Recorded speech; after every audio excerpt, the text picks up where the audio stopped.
যে কারণে নেক আমল ধ্বংস হয় আমাদের জেনে রাখা প্রয়োজন।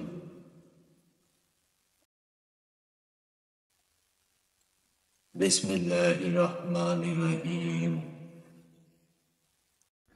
মানুষের জীবনের সবচেয়ে মারাত্মক ক্ষতিকর দিক হলো হিংসা ও অহংকার। হিংসা এবং অহংকার মানুষের শান্তিপূর্ণ জীবনকে গড়ে তোলে বিস্ময়। হিংসা মানুষের ব্যক্তিগত, পারিবারিক ও সামাজিক জীবনকে গড়ে তোলে দুর্বিষহ ও বিস্ময়।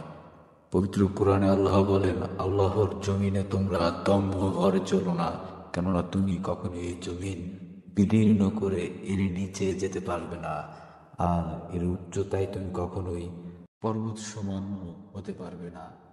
সূরা বনী ইসরাইল আয়াত 37।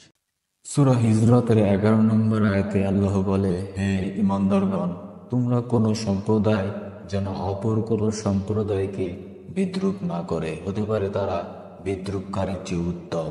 আর কোনো নারীও যেন অন্য নারীকে বিদ্রূপ না করে, হতে পারে তারা বিদ্রূপকারীর চেয়ে উত্তম।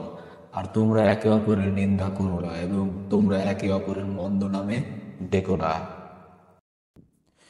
ইমানের পর মন্দ নামে ডাকা কতই না নিকৃষ্ট, আর যারা এই আচরণ থেকে ফিরে না আসবে তারা জালেম। আমাদের মনে রাখতে হবে, হিংসা বিদ্বেষ একটি মারাত্মক ব্যাধি।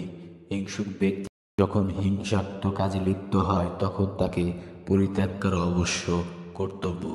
মানুষ একজন আর একজনকে হিংসা করে, সমাজ বিজ্ঞানীদের দৃষ্টিতে তা হলো পরশ্রীকাতরতা, শত্রুতা, দাম্ভিকতা, একে অপরকে ঈর্ষা করা, নেতৃত্ব পাওয়া, নিজেকে যোগ্য ভাবা, ব্যক্তিগত সুবিধা হাসিল করা, ক্ষমতা পাওয়া ইত্যাদি।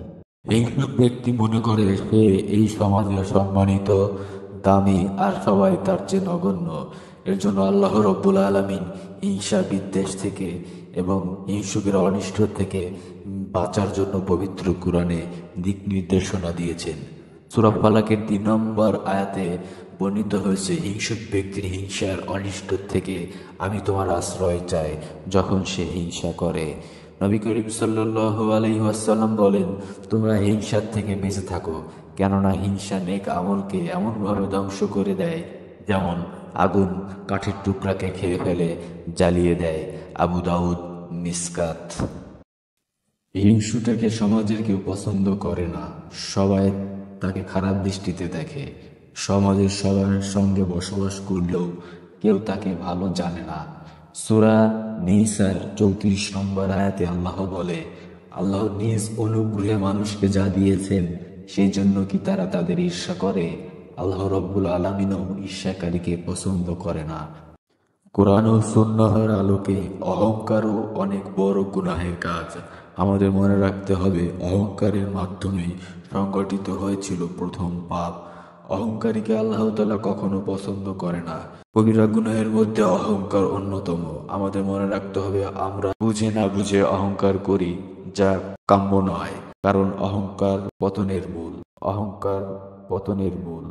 আল্লাহ বলে, তোমরা আমাকে ডাকো, আমি তোমাদের ডাকে সাড়া দেব।